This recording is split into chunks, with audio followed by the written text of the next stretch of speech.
Assalamualaikum warahmatullahi wabarakatuh. Kembali lagi ya batasan-batasan belajar geografinya itu tidak melenceng jauh. Material ya bahannya apa saja. Sejarah itu punya Sylvia, rumah. Oke, lanjut ya. Jaket. Jadi daratan Juyen, mereka dataran Juyen, dataran tinggi.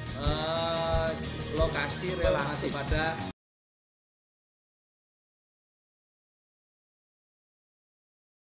Assalamualaikum warahmatullahi wabarakatuh. Kembali lagi ya anak-anak, nih Pak Arif Harimukti ya. Semoga kalian tetap sehat walafiat, kalian tetap dalam curahan rahmatnya, dan kita semuanya akan mendapatkan rezeki yang melimpah, amin ya robbal alamin ya Allah. Oke, lama tak jumpa dengan Pak Arif ya, mau Zoom. Tapi kadang waktunya Pak Arif itu yang banyak tugas sekali ya, di sekolah banyak tugas. Mau Zoom itu belum ada waktu. Nanti lain kali kita kangen ya, Pak Arif ini pengen ketemu kalian semuanya. Pembahasan hari ini ya, kita kan dari minggu kemarin adalah membahas tentang kenapa sih kita harus belajar geografi ya. Ada beberapa hal yang wajib kalian ketahui tentang belajar geografi. Ada 6 hal sebenarnya ya. Ada 3 hal yang dipelajari minggu kemarin dan 3 hal harus dipelajari minggu ini dan minggu depannya. Kalau minggu yang kemarin yang 3 hal yang kita pelajari itu adalah raup ya, RAUB, raup. Kok raup Pak? Iya, kenapa? R-nya adalah ruang lingkup. Kemarin kita belajar tentang ruang lingkup geografi. Jadi agar ada batasan-batasan belajar geografinya itu tidak melenceng jauh ya, ada batasan-batasan untuk mempelajari geografi, itu namanya raup itu tadi ya. Ruang lingkup geografi apa saja? Ruang lingkup geografi berdasarkan fisik, berdasarkan sosial, berdasarkan regionalnya seperti apa, itu ya batasan-batasan. Kenapa harus dibatasi? Karena pelajaran geografi itu sangat luas. Fisika, katod, biologi ada, kimia ada. Jadi agar tidak mengambil pelajaran yang lainnya, agar tidak terlalu jauh lah ya, maka dibutuhkan namanya ruang lingkup. Kemudian tadi raup itu ya, membutuhkan raup lah istilahnya, ruang lingkup. Kemudian aspek ya, aspek geografi, ada aspek fisik dan non fisik ya. Fisik berarti ada wujudnya, ada bendanya. Non fisiknya itu biasanya tentang aktivitas manusia seperti itu ya, seperti ekonomi, sosial, budaya, itu kan non fisik kayak gitu. Kemudian ada raup ya, R-nya tadi ruang lingkup, A-nya adalah aspek, op adalah objek. Objeknya ada material dan forma. Kalau materialnya ya material ya bahannya apa saja. Ya mulai dari yang ada di bumi kita ya, ada atmosfer, kemudian ada air hidrosfer, ada tanah litosfer, ada manusianya antroposfer, dan ada makhluk hidupnya biosfer ya. Itu yang termasuk ruang lingkup, aspek, dan objek raup. Nah, 3 hal yang harus dipelajari pada minggu ini dan minggu yang akan datang itu adalah tentang KPP ya. KPP, K konsep, P prinsip, P pendekatan. KPP konsep, prinsip, pendekatan. Nah, tapi untuk video ini saya ingin menjelaskan tentang konsep dulu. Kenapa kok konsep dulu? Karena konsepnya ada 10 konsep geografi. Ya, ada 10 konsep dasar geografi. Karena ada 10 ya, videonya durasinya jangan panjang-panjang, nanti kalian bosen. Oke. Lanjut langsung ya. Bismillahirrahmanirrahim. Pak Arif ingin menjelaskan tentang 10 konsep geografi. Nah, 10 konsep geografi ini apa saja? Ya, itu adalah jaket, Mr. Polo, agak gudigen. Gila nih ya. Pokoknya itulah biar mudah mengingatnya ya, diingat-ingat lagi. Apa tadi? Jaket, Mr. Polo, gudigen. Jaket, Mr. pakai MR ya. Jaket, Mr. Polo, gudigen. Sorry tambahi, ada tambahi. Jaket Mr. Polo agak gudigen. Jaket Mr. Polo agak gudigen. Jadi ada 10 nanti, oke? Saya terangkan satu persatu, oke? Jangan di skip ya. Apa skip boys? Guys, bahasanya ya. Pertama ya, jaket. Janya dulu adalah jarak. Nah, jarak itu ada 2. jarak relatif dan ada jarak mutlak. Jarak relatif ya relatif berdasarkan siapa, ya kan? Berdasarkan menurut siapa. Kalau mutlak itu jarak mutlak itu adalah jarak yang sudah ada angkanya. Misalkan Jakarta, Anyer Panarukan 1000 kilometer. Nah, itu namanya jarak mutlak, sudah ada angkanya, sudah dipatok jaraknya sekian meter, sekian kilometer. Itu namanya jarak mutlak. Jarakku dengan si dia,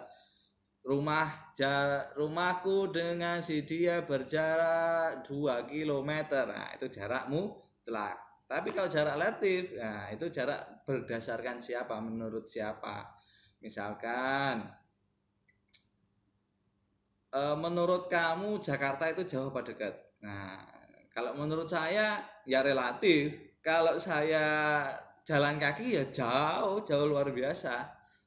Kalau naik bis ya agak dekat, ya kan? Tapi kalau saya naik pesawat kan dekat, hanya berapa jam. Itu namanya jarak relatif. Jarak relatif itu menurut saya Jakarta itu dekat kalau naik pesawat. Jakarta itu jauh kalau naik bus. Apalagi tambah jauh lagi kalau jalan kaki. Nah, kayak gitu. Itu namanya jarak relatif. Ya relatif menurut siapa lah. Kayak si dia kayaknya cantik ya. Tapi relatif, kalau menurut saya cantik belum tentu menurut orang lain dia cantik kayak gitu. Dia ganteng belum tentu orang lain mengatakan dia ganteng, kan relatif gitu ya. Oke, beda sama yang mutlak yang sudah jelas. Oke, lanjut ya. Jaket tadi janya adalah jarak ya. Oke, ketnya adalah keterjangkauan. Jadi konsep keterjangkauan itu adalah konsep membahas tentang bagaimana suatu wilayah itu bisa diakses. Keterjangkauannya seperti apa. Kalau kamu pengen ke alun-alun, aksesnya seperti apa, naik apa, mudah apa, sulit, nah gitu. Tapi kalau kamu ke Meru Betiri, bagaimana aksesnya, jalan yang dilalui seperti apa, apakah bisa naik sepeda motor, apa harus perlu naik trooper atau truk ya, untuk sana menuju sana. Itu namanya keterjangkauannya seperti apa. Jadi suatu wilayah itu dilihat dari sisi keterjangkauan. Seperti jaketnya sudah selesai. Kemudian ada Mr. Polo, jaket Mr. Polo agak gudikan, ya kan? Misternya MR itu morfologi itu permukaan bumi, bentuk permukaan buminya di wilayah, suatu wilayah itu memiliki bentuk permukaan bumi seperti apa. Kayak di daratan Dieng, mereka di dataran Dieng itu dataran tinggi ya, di sana sering terjadi bunga es ya. Kalau musim panas di sana kadang terjadi bunga es. Atau di daerah Rembangan kan juga dataran tinggi. Jadi kalau membahas morfologi itu bentuk permukaan bumi itu dia berada di dataran tinggi, dataran rendah, apakah daerah lembah atau daerah perbukitan ya, perbukitan. Kayak lagunya apa ya? Menuruni lembah, sembuh iku wis. Lanjut. Materi. Polo, jaket Mr. Polo. MR-nya tadi ingat ya, morfologi. Kemudian sekarang kita membahas tentang polo, jaket Mr. Polo. Pola ya, po-nya adalah pola. Apa itu pola? Pola itu alur. Kalau membahas tentang pola itu biasanya identik dengan aliran. Polanya seperti apa? Aliran sungai, bentuknya seperti apa? Bentuk yang terstruktur ya. Terstruktur maupun tidak terstruktur ya. Pola, membentuk pola yang berpola. Pola percintaan yang terlalu rumit, wah itu juga pola ya. Jadi kita pembahasan konsep pola ini biasanya polanya seperti apa, pola aliran sungainya seperti apa. Nah, pola aliran sungai itu banyak sekali macam, ada rektanguler dan sebagainya.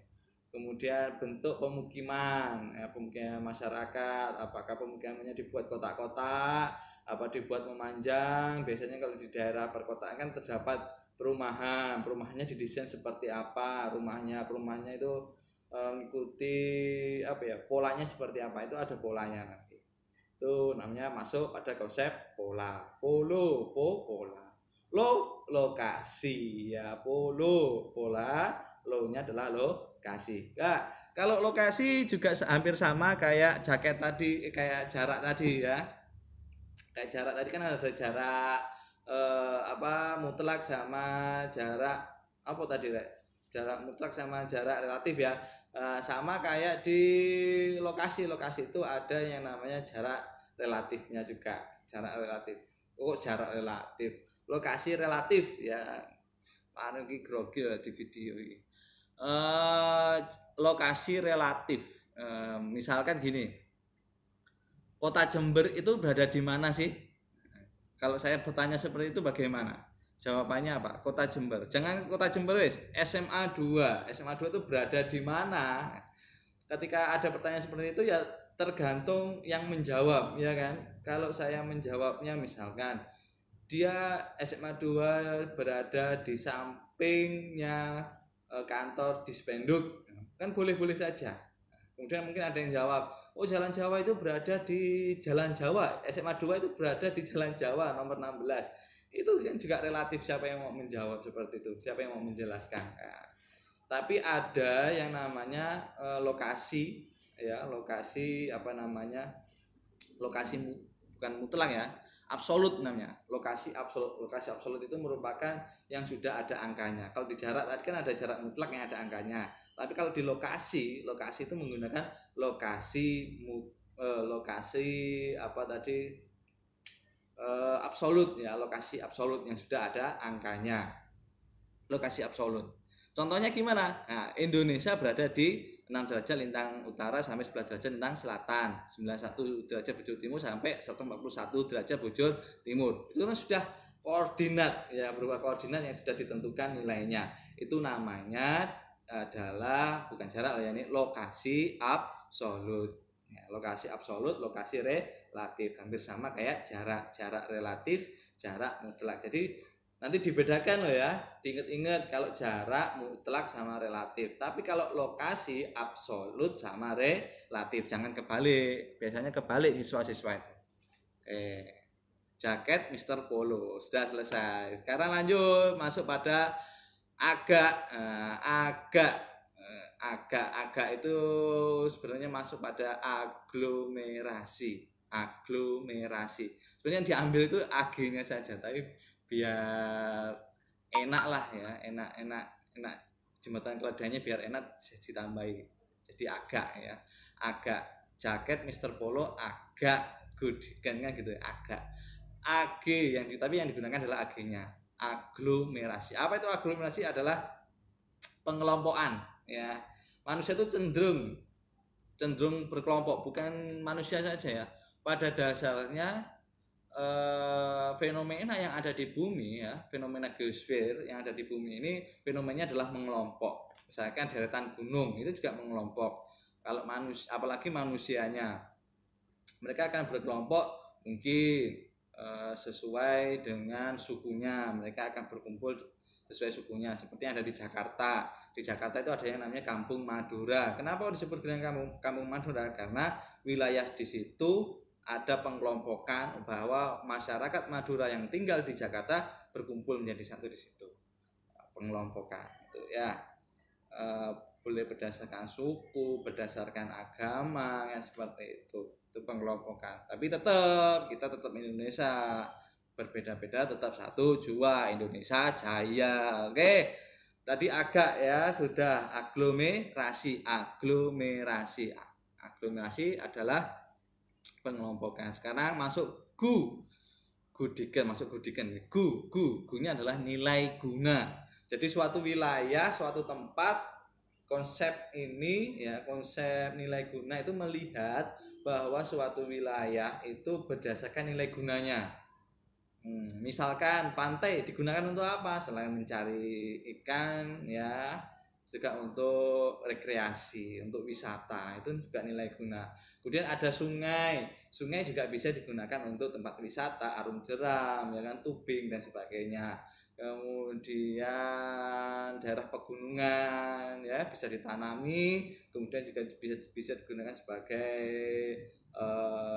pelestarian ekosistem maupun tempat wisata. Itu termasuk nilai guna. Jadi gudikan gunya tadi adalah nilai guna ya, nilai guna. Melihat suatu wilayah berdasarkan nilai kegunaannya, nilai manfaatnya. Oke. Sekarang kan gudiken ya, gu-nya sudah, sekarang diken.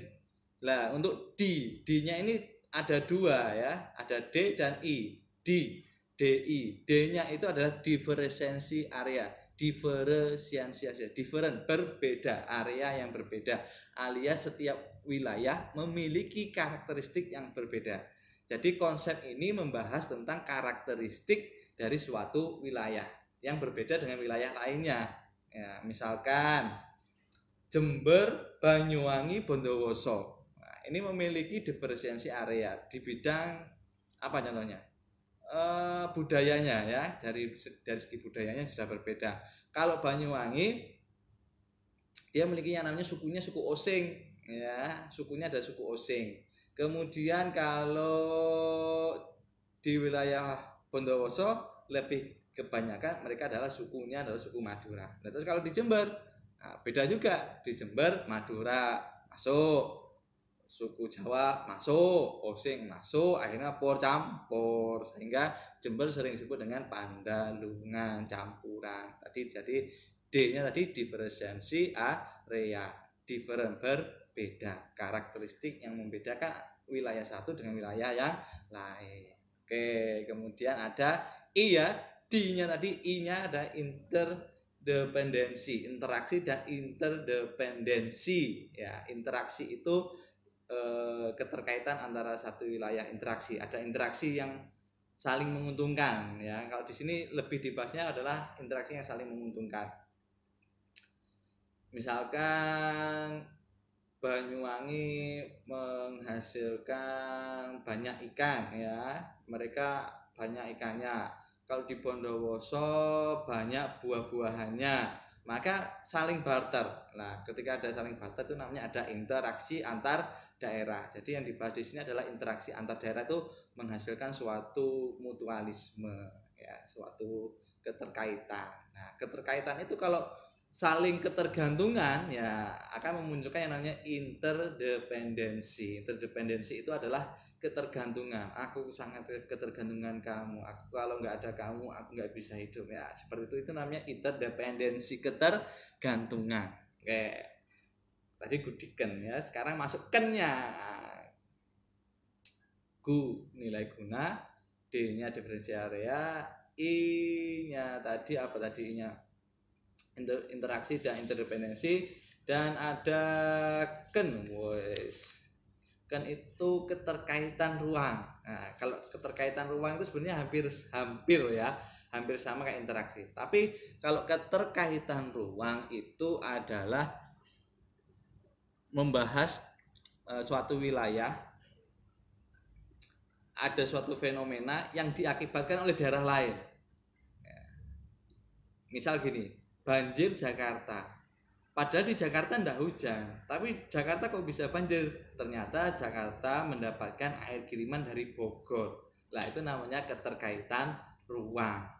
Jadi itu kan membahas apa namanya? Keterkaitan. Kok bisa banjir ya gara-gara di Bogor. Jakarta kok bisa banjir gara-gara Bogor hujan, airnya meluap sampai ke Jakarta meskipun Jakarta tidak hujan. Kemudian daerah Surabaya kok macet, apa yang menyebabkan? Apa sebabnya kok Surabaya atau Jakarta macet? Ya karena volume kendaraannya sangat banyak dan pelebaran jalannya yang agak lambat atau kurang ya, pelebar jalannya kurang, tapi pertumbuhan pembelian kendaraannya cepat. Itu adalah konsep-konsep 10 konsep dari geografi. Jaket Mr. Polo agak gudiken.